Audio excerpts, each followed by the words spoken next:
Resolve an Impact Hub is an initiative designed to identify and assist employees in the workplace resolving issues that they are going through. They can be work-related or non-work-related, or what we can call a personal crisis that one is going through. We identify this and we resolve this. To this episode, my guest is Mr. Kagumire Abel, Commissioner Customs at Uganda Revenue Authority. Good to see you, Mr. Abel. Pleased to meet you, Yes. Jasper. Thank you so much. Welcome.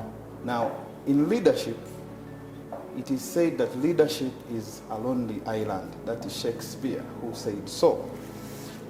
Everyone turns to you for direction, for advice, and for leadership. Where do you go for guidance in leadership? Oh, thank you for that question. I always go for guidance from God, the Supreme, Yes. as my guide and directs me in my paths. And I go to Him through prayer and through reading His Word. Yes. So for me, that's where first of all I get the inspiration. It may not be only spiritual, but also when I read through the words, there's a lot of guidance. Yes. The way God has led so many leaders in the Bible. So when you look at those Bible characters, especially the leaders in the Bible, they really guide me a lot. But of course, I also look to earthly mentors. Yes. Yes, they are earthly mentors, they are earthly role models. Some are still living, others are dead. They fall in different categories depending on what leadership style you want to employ.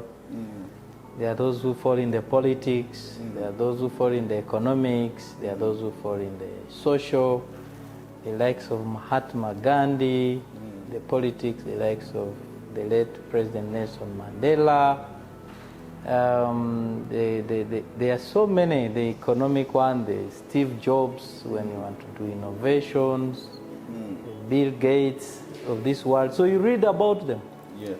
They don't know you, but you read about them and you see how they were managing issues, how they were handling stuff under them, how they were putting things into perspective, and then you get that guidance. So beyond the spiritual, beyond the Bible characters in leadership, then I have those inspiring role models and mentors that I look to. Yeah. Wow, thank you so much for that. I honestly understand that the key to success in any endeavor is all about the ability to lead others successfully. And so everything rises and falls on leadership. Some leaders in today's world would say almost everything, not everything, falls and rises on leadership. So when it comes to your leadership style, what is your leadership philosophy? Okay, thank you. My leadership philosophy, basically, like you said, everything rises and falls on leadership. I agree with that statement. Yes. I agree with that statement because as a leader, the buck stops with you. And when they say the buck stops with you, it means everyone looks to you for direction. For direction. When things are going well, they look to you. When things are going wrong, they look to you. So it all stops with you. Yes. So how you demonstrate your leadership philosophy is very important, so that people know you, especially those that you influence. Those that you influence. Now those are your people who want to follow you or who follow you. Because people follow you because of what you are, what you demonstrate.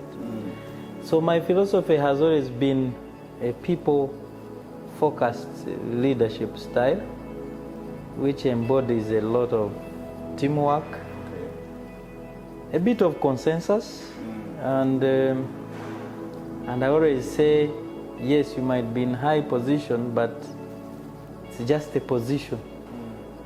But the people you are leading are human beings with flesh and blood, like you. So you give them an opportunity to also exercise their leadership at that level. Yes. So my philosophy has been, okay, how can I work with a team that I lead to achieve the intended objectives? And that's why here for me at URA where I work, I always say it's open. It's open door policy. Open door policy. Open door policy. As long as I'm in and I am free, I will attend to you. I will attend to you. This unnecessary bureaucracy, I'm so flexible to that end, so that if you have an issue and you need me to address it and you think I'm the right person to address it, please come in. I will not block you. I will not block you. And my PA is always having challenges managing my schedules. Managing my schedules because of that. Because I feel at the end of the day, whoever wanted to see me that day must be having a reason why they wanted to see me. So I must create time to see them and listen to them. And probably, I wish as a leader I should solve the challenge or the problem they come with. So I always try to find a solution to whatever issue that comes in. Yes. I'm a leader who does not believe in impossibilities. I think, yes, God is there to always guide us, to guide us through these issues that come. There's a wealth of wisdom around. So we'll always find a solution to whatever challenge that will come. So I always don't want to hear these things of problems. I want to solve those problems. So if given opportunity, I try to do my best to see how I can solve that problem. And where I find this is maybe beyond me, like for us who work in government, I try to escalate. Escalate and get someone to support me where I think I stop, but I also follow up to get feedback. But that's the philosophy. It's a people kind of teamwork focused leadership style, where I try to attain consensus and I'm open to all, and I demonstrate that I am open to all, and I act like I'm open to everyone. So yeah, that's how I can say it. Now, coming back to coaching and mentorship, because you mentioned some points there, and I would really want to get in there.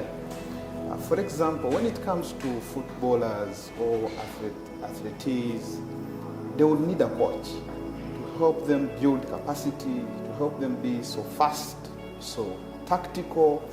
But then now when it comes to top executive leadership, one would think you have it all, you're complete. One would think for you to get to that position, maybe you don't need coaches, you don't need mentors, people would come to you for mentorship. So when it comes to top management, the executives, would you recommend mentorship and coaching to your team when they're already on top? Thank you so much for your question. Let me tell you, even the greatest presidents in this world have what they call presidential advisors. Yes, President. It's just the name advisor, but they are coaches. They are coaches. They are coaches of the presidents. They are mentors of the presidents. Yes. So that shows you that everyone needs a coach. Everyone needs a mentor. So when you at every level of leadership, you need a coach and a mentor.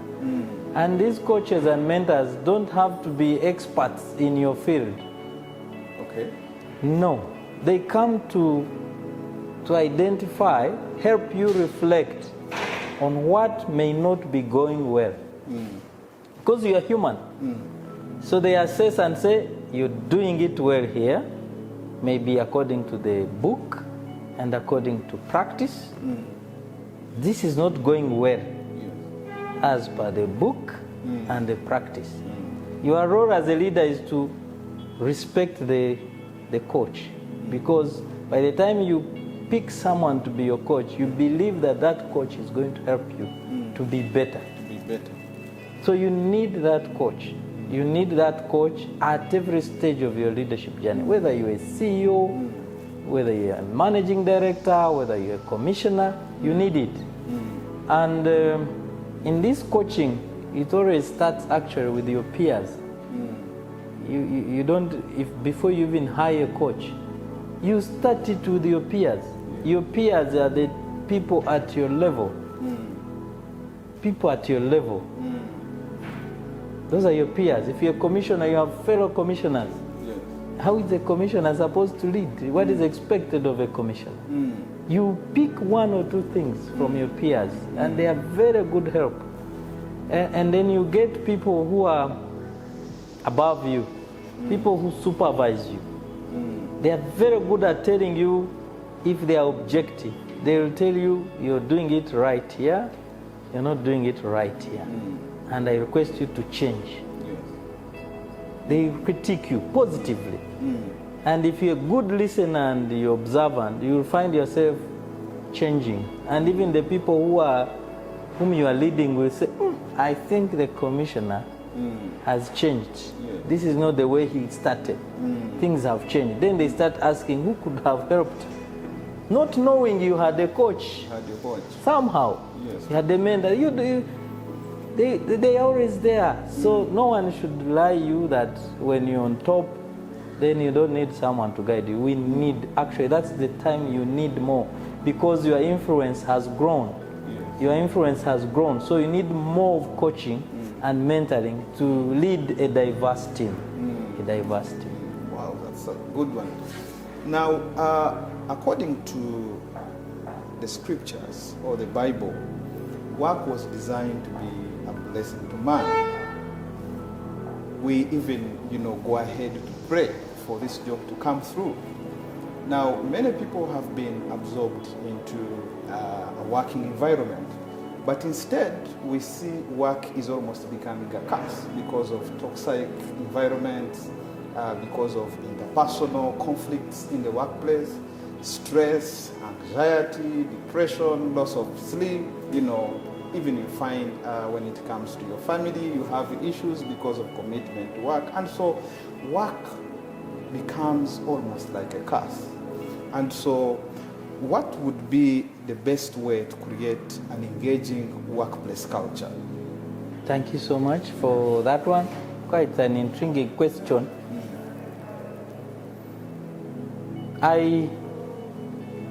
The way I can approach it is to say, even us who are into leadership, yes, we have families, we have acquaintances, and we have emotions. So every human being has emotions.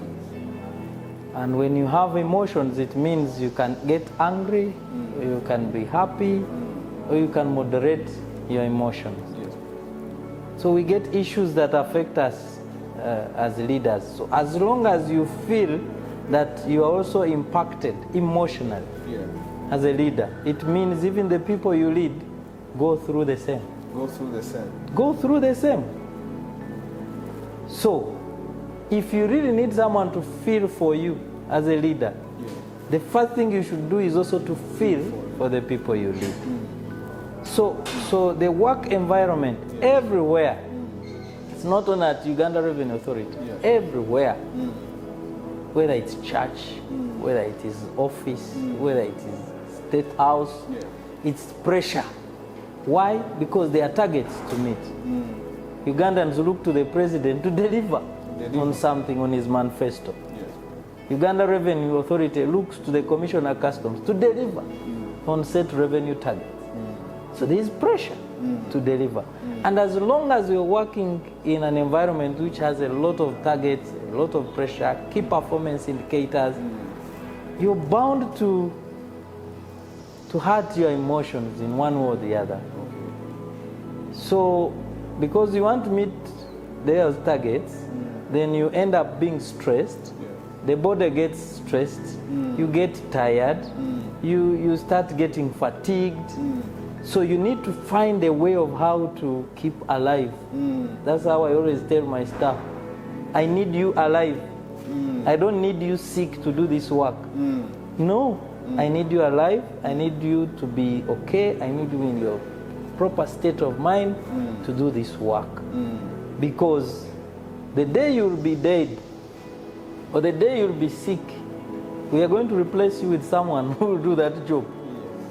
So when I tell them that, immediately they say, oh, so it's possible that the next day there will be another commissioner. Oh yes, I'm not the first commissioner of customs. There were others before. So I must balance between how my body, which must remain alive, and the work pressures that I have.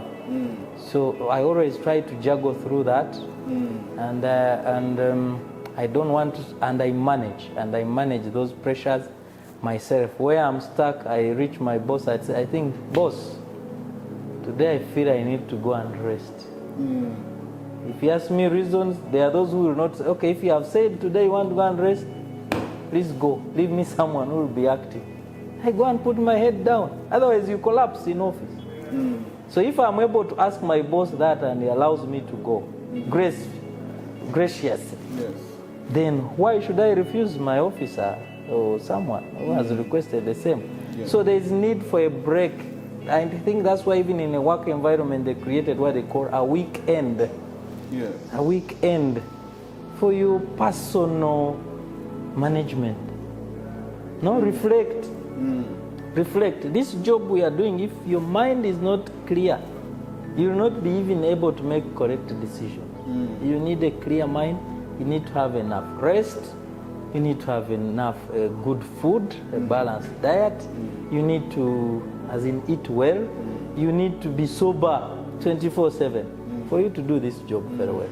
And that's what I always cascade to my teams whenever I'm doing this work. Knowing that life is a mixture of ups and downs, good seasons and bad seasons, most of us feel very low. Some of us, we feel so sad because we are emotional, like how you said. And so when tragedy knocks in the workplace, for example, like loss of a loved one, sickness comes in, and anxiety begins to build up, our finances are tight at work, also at home. But this person has to show up in the workplace and is expected to perform. The HR's office is always expecting you to perform because my relationship with you is a paycheck, and I expect you also to be productive at the workplace. Would you recommend a work-based support program to the workplace to help employees cope up with their personal issues? Or it's a waste of time? Like counseling? Thank you so much. Health support? Yes. Thank you so much. I think you've said it all. You've said it all. And at Customs, I'm responsible for a department which has about 1,000 staff. Okay. I've seen it, so I speak through experience. And I handle so many issues related to that.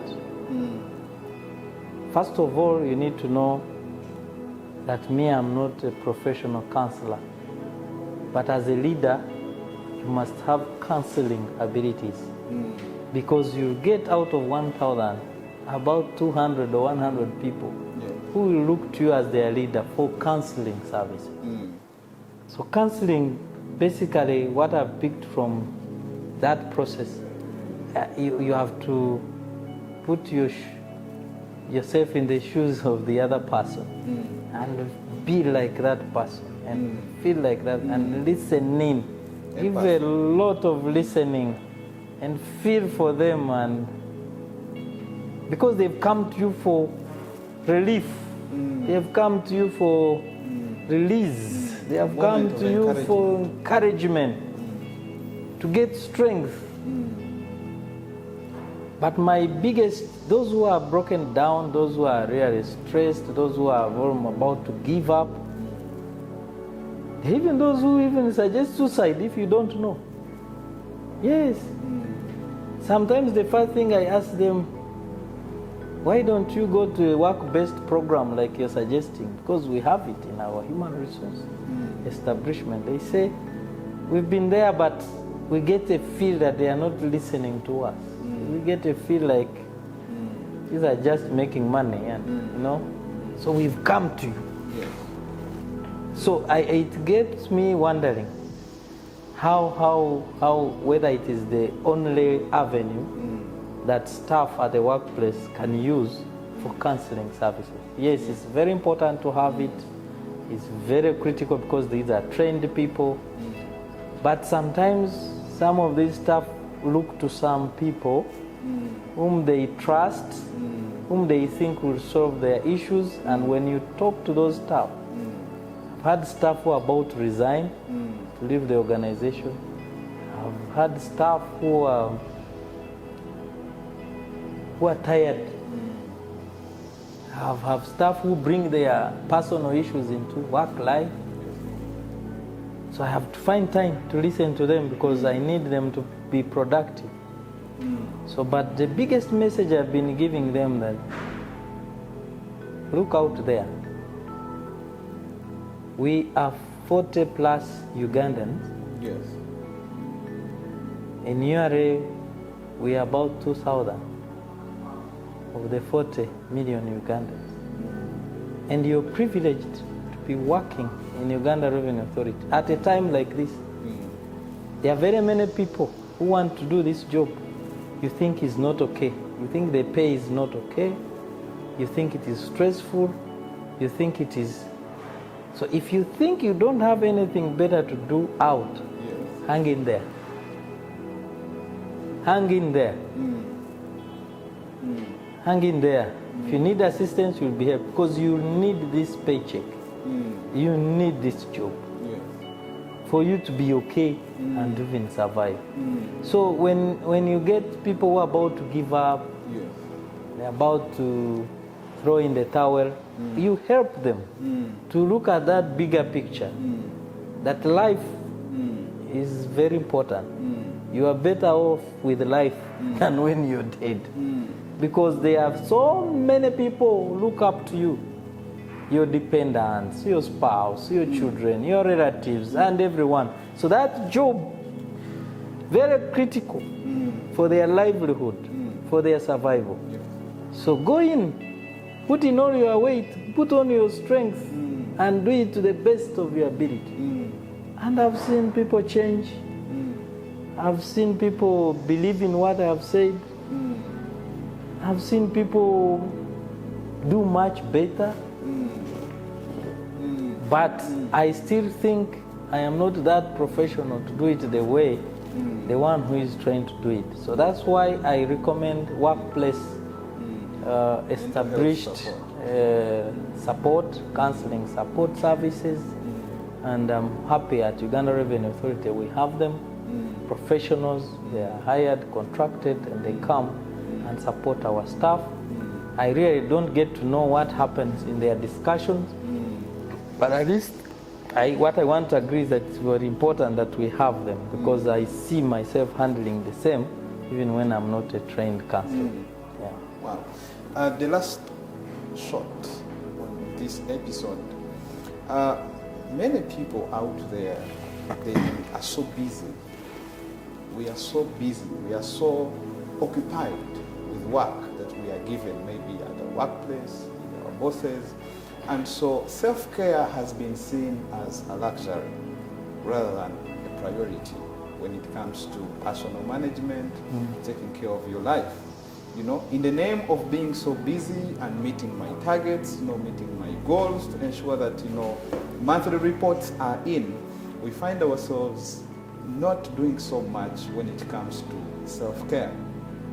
Like, I understand that we would take care of our cars, take them for servicing, take care of the systems in the workplace to see that they are working, our possessions, farmlands, families, your house. You don't want it to get cracked, you would call someone to come and fix it. But rarely do we find people in the corporate world, find that moment where they take care of themselves. What would be your thoughts when it comes to balancing work with personal life? Okay, for me, maybe I can give, thank you for that one. Yes. I can give my experience. Like I said earlier, I'm a bit of a culprit in that question that you have raised. Very culprit. Yeah, and I need help. I need help because there's too much pressure on this job that I sometimes don't get time, a lot of time to do my personal things, private work, and also to be with family. By the being with family is enriching. Trying the work-life balance is an area I'm still working on.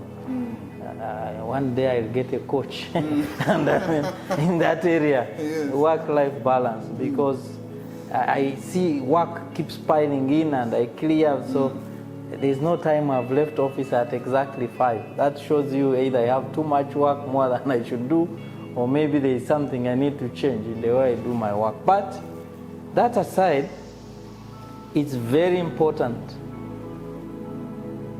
that you take care of this body. And for me, I always encourage people, like I do, what you eat is very important. What time do you eat? What you eat and what time do you eat is very important to keep this body very, very important.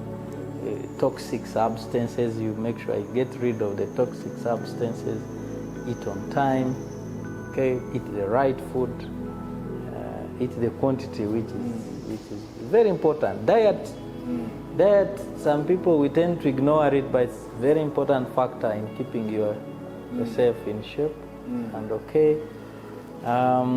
I one time wanted to visit a nutritionist to help me in that regard, because I used to rely on my wife as the chief nutritionist. But sometimes I see size coming up and I say, what has happened this time? But diet is very key. Exercising, of course, is also pertinent. Sometimes we fail to get time to exercise, but they always tell us if you don't find time to exercise, you will find yourself on medicine all the time. Yes, because old age will catch up with you, diseases, chronic diseases, then you'll have to spend on buying medicine all the time.